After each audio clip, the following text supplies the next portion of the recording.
Hello and welcome to Wheels Boy Lockdown Chat, the show where we discuss topics related to the Chinese car market in order to pass our time here in Shanghai in the lockdown.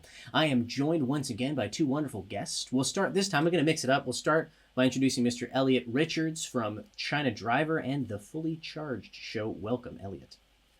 Hi, everyone. And then our second guest, Mr. Mark Andrews, writer extraordinaire. You can find reviews of Chinese cars written by him on websites from all over the world. Hello, good to be back. All right, good to have both of you. Today's topic, last time we talked about the NIO ET5 specifically, but this time we're going to get into the nitty-gritty of NIO's plans for 2022 and beyond. We're going to focus first on what models you can expect to see from NIO in 2022. The first one, huge surprise because we've already talked about it, is the NIO ET5, seen pictured here next to, in yellow next to the dark blue NIO ET7, which we will come back to as well, very important. That's going to be their first launch.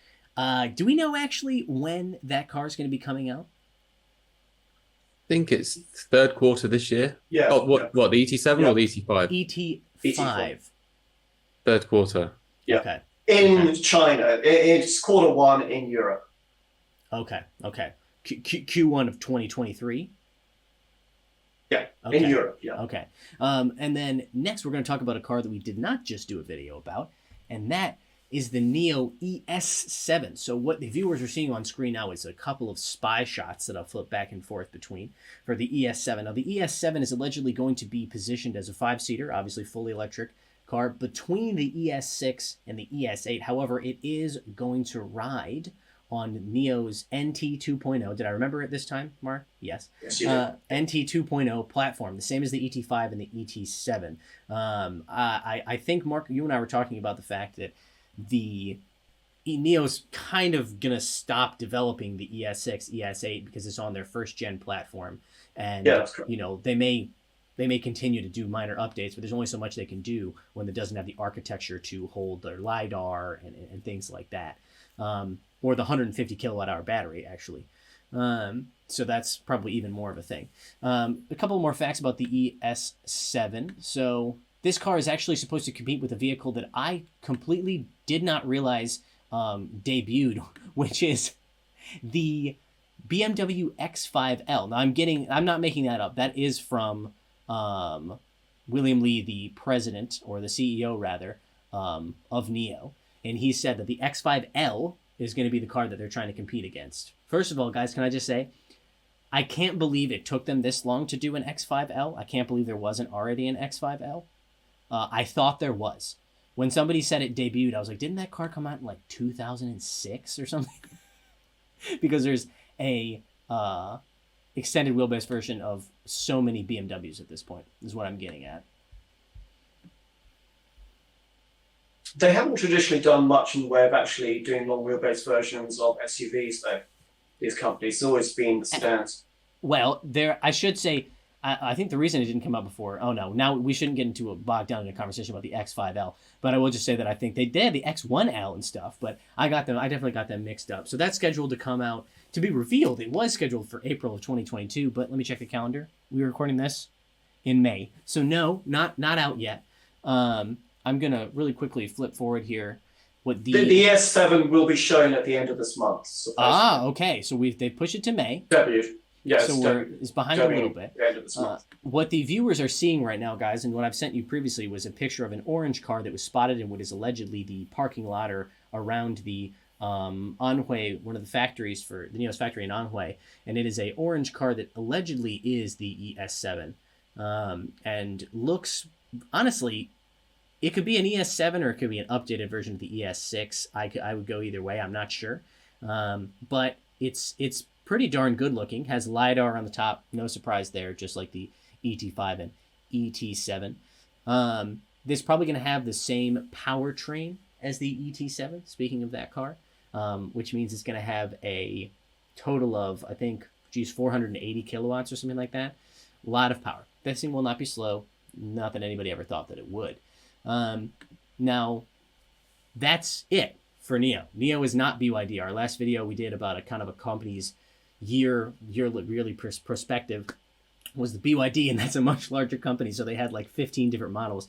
This time, not so much. NIO, we're going to see the ET5, ES7, and maybe some announcements of cars for 2023 that we don't know about yet. I've got some news about those. Oh, wow. Yeah. Ooh. So basically, there's another car that's been spotted, which is supposedly got the code name Aries. So the code name for the ES7 is Gemini. Yes. So why it should be Aries for the new car, which is actually before in the Zodiac Gemini, I have no idea. But the Aries is going to be an ES8 replacement. And it may be called the ES8, or they may give it a completely new name. And there's also speculation of two other cars. One is a possible EC7. So a sort of coupe SUV, similar to what's it called? Six. EC6. Yeah. And also a hatchback version, ET5. Gosh, this is getting very complicated. ET57TSV6. The only one of those that is more definite is the ES8 replacement. These only were announced yesterday, and it's come from a Weibo blogger who goes by the name of Roro Barbie. He was the one who we got the other and spy apparently shots he's from. got a good record. He's got a good record getting things right with He's the NIO. other guy, yeah. Yeah. Wow, okay. So they've got quite a lot coming out. Yeah.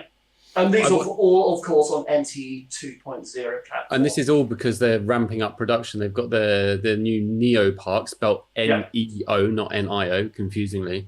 Yes. Which is absolutely gargantuan factory.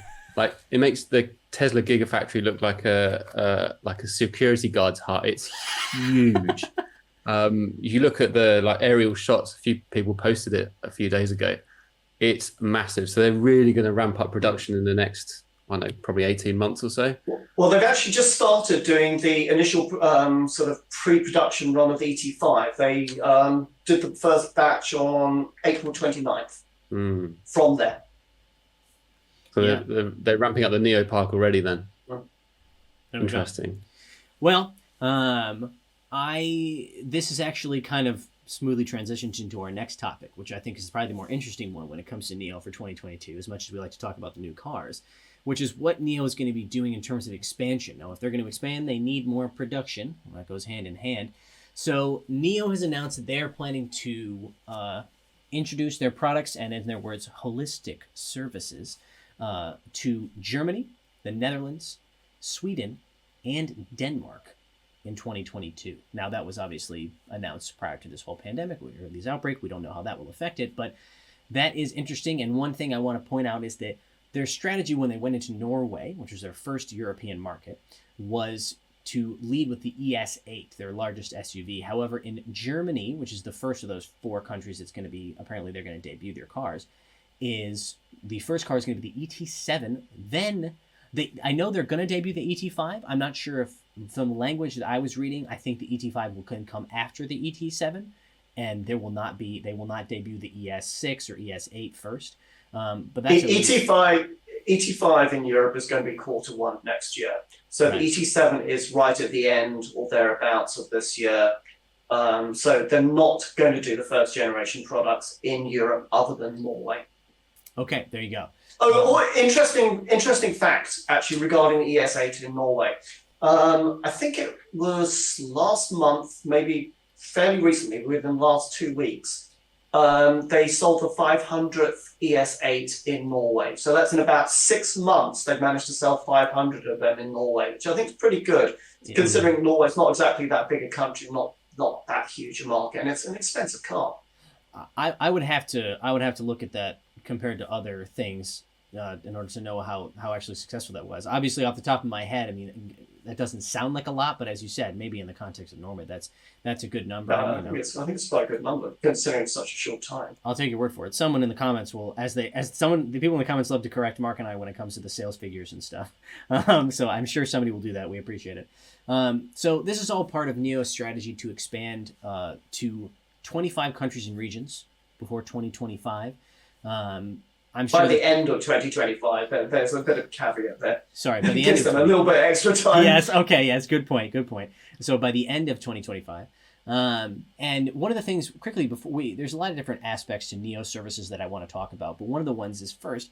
So NIO is known, as I mentioned in the ET5 video we did recently. NIO is known for they separate themselves not by having the fastest or necessarily even the longest range EVs. They do so with their service model. They separate themselves by having a service model that would make Lexus blush. The leaders in luxury car industry, I think, are probably learning a little bit from how NIO does it. And what I mean is, and you guys can add more examples, but I'm going to talk about when it comes to how you schedule maintenance for your car. I'm told it's an incredibly easy process with very easy access to loaner vehicles, for example. When it comes to charging, they're very responsive. So for example, and this is always very funny to talk about, they have a fleet in many cities of vans who either have a generator, like a diesel or petrol generator on board, and if you run out of batteries, you run out of charge, they will come to you and charge your car on the side of the road.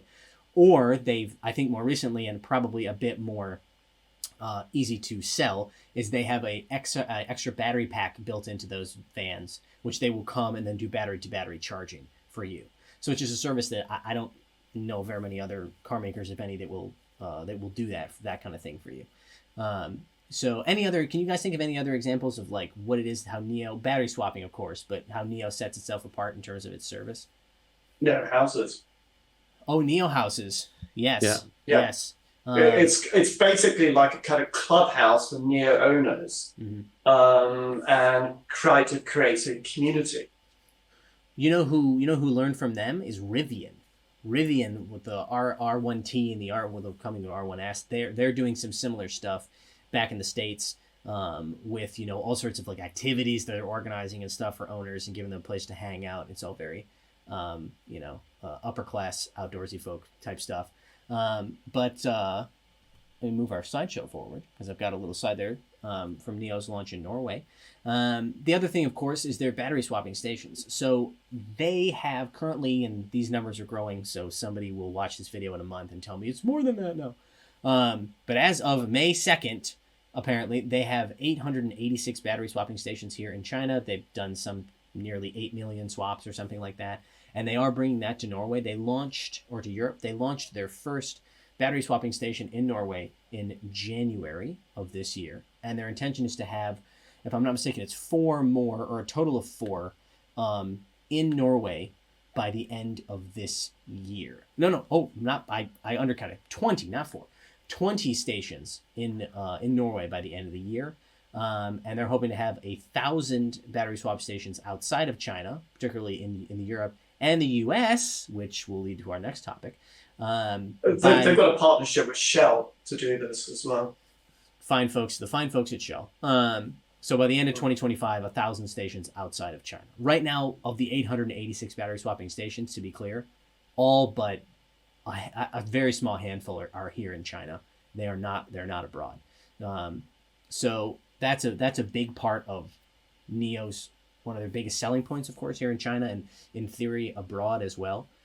So that's going to be a huge thing for them to figure out, is the infrastructure for their battery swapping stations, figuring out how to do that economically in these countries. Because I got to be honest, I have to imagine it's more expensive to do it abroad than it is to do it in China. I mean, I assume, and more or less everything is. So that's going to be an interesting hurdle for them. Yeah, please, Elliot. Sorry, I think that one of the bigger hurdles is going to be getting people being used to swapping their batteries. Because I think in China, people have kind of not grown up, but they've got used to that being a solution. Whereas in Europe, it's a new solution to electric vehicles, which has just been introduced. So people might be a bit wary, like, oh, but this is my, I know I'm renting the battery, but this is my battery.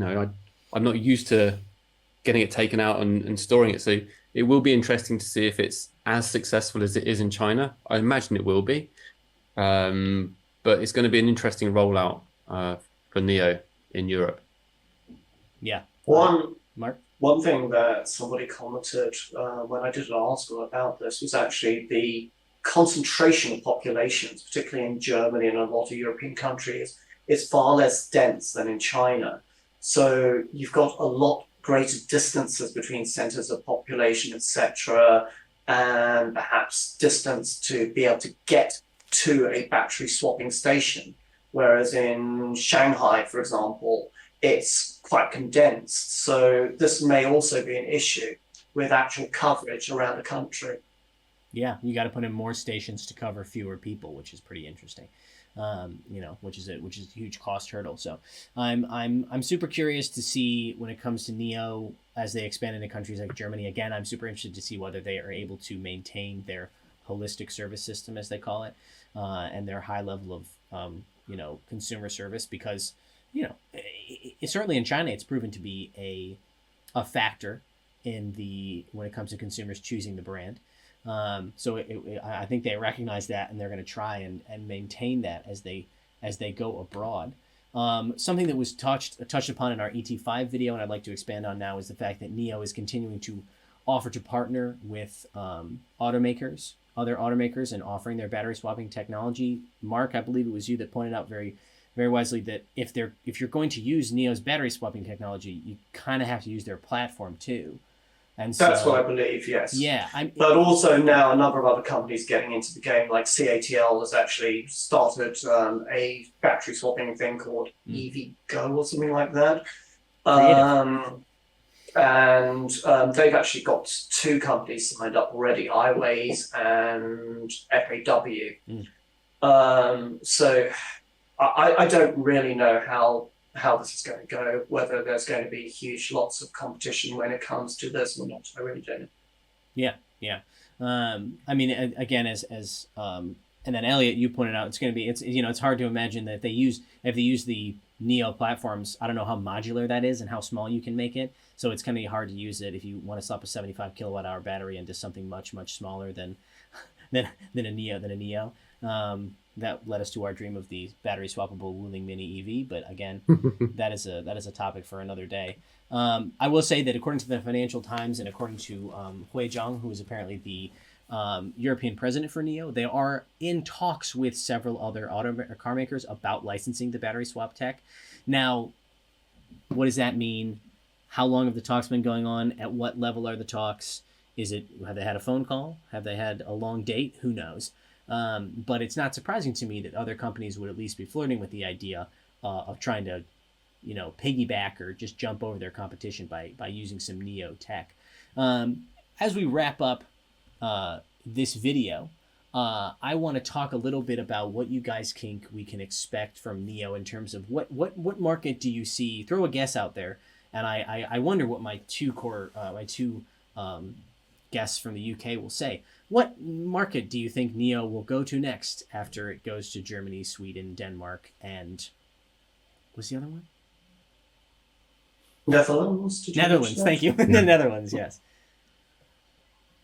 I don't see it going to the UK until probably 2025.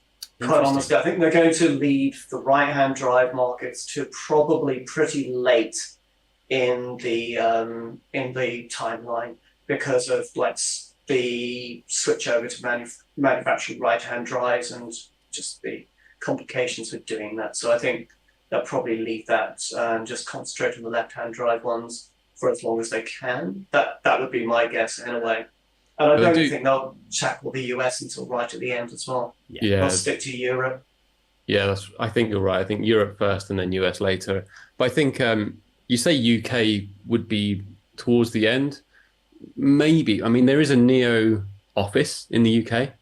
I don't know what they do there, but they do have an office in the UK. So, potentially they are. I know they've got a few cars in the UK as well.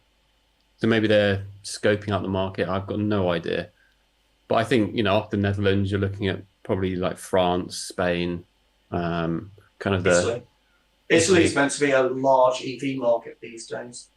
Those high kind of GDP markets. Yeah.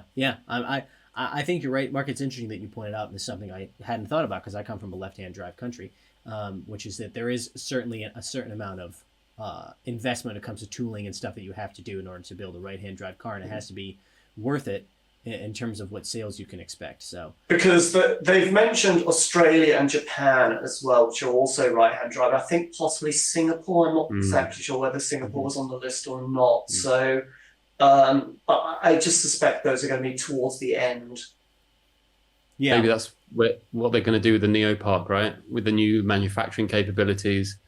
Does that mean they're not linked to JAC anymore? No, it's still a JAC joint venture. Okay. Okay. So, but perhaps with that, massive factory, they can start expanding, doing more lines, doing a right-hand drive line. Who knows? So I will speak as the lone American in the chat and say I don't guess when NIO's going to come. I'm happy to be wrong because I love more competition, especially from Chinese car makers. I'd love to see more Chinese car makers making it to the U.S. But I will be honestly flabbergasted. And this isn't an indictment of NIO. It's an indictment of how difficult it is to get into the U.S. market in any meaningful way. I'd be pretty surprised if they got in there before the end of 2025.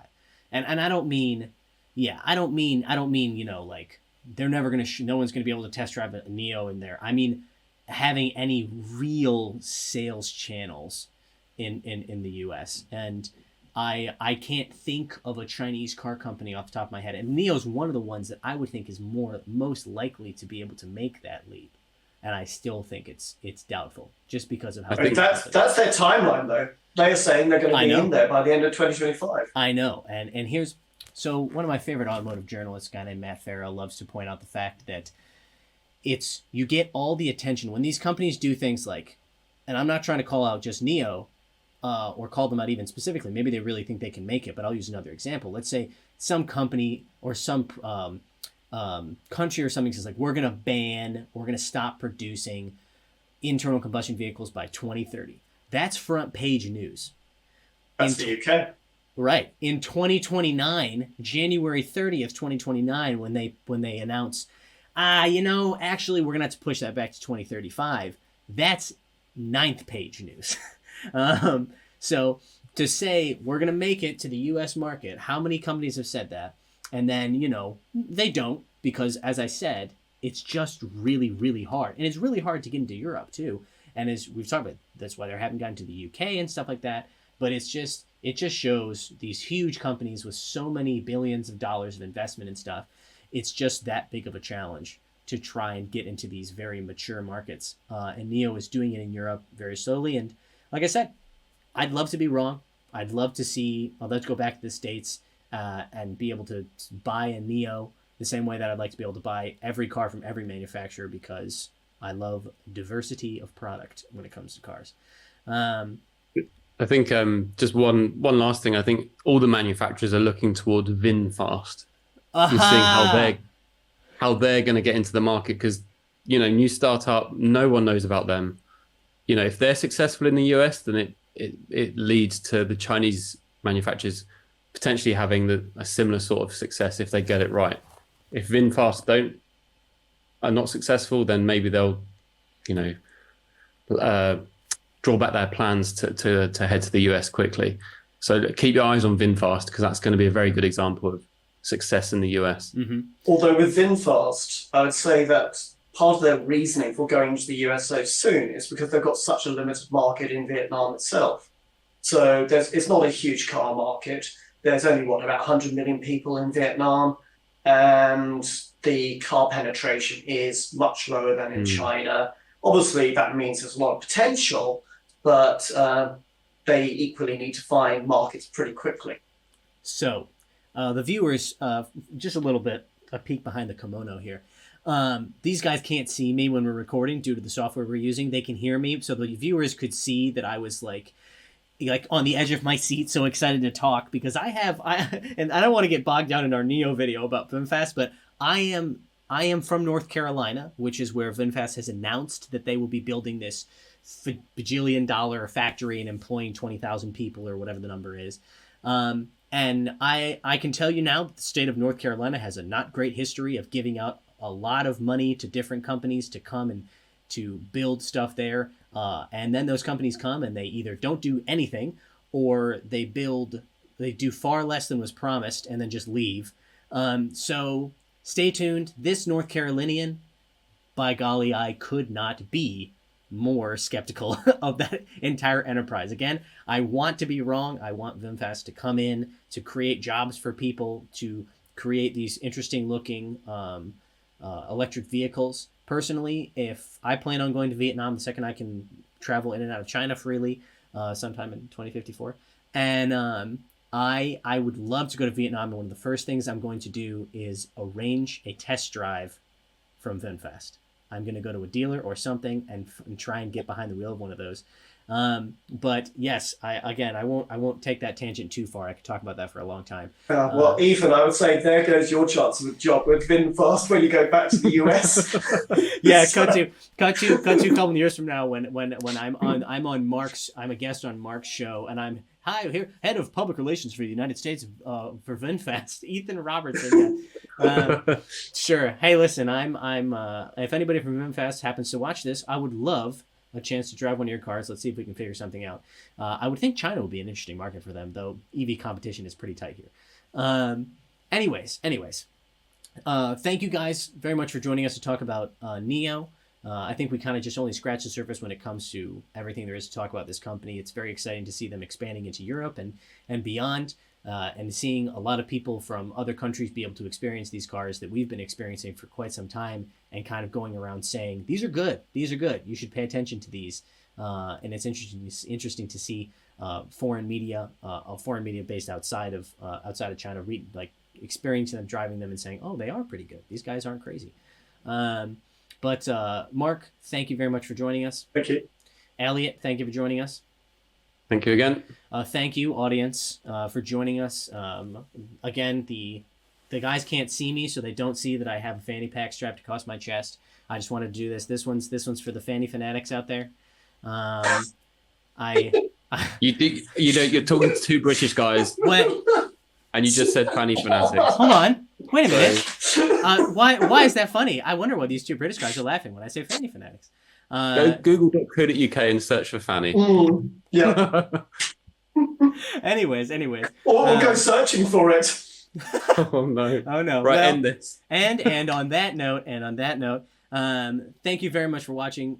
Be sure to leave comments below. We want to hear your thoughts. What do you think about NIO's future plans? What do you think about the debut of the ET5, ES7? And of course, topics for other videos that we can do. We love to get ideas from you guys because, we have our own, but we want to know what you want to see personally. So thank you very much for watching. Thank you to my guests. We will see you next episode.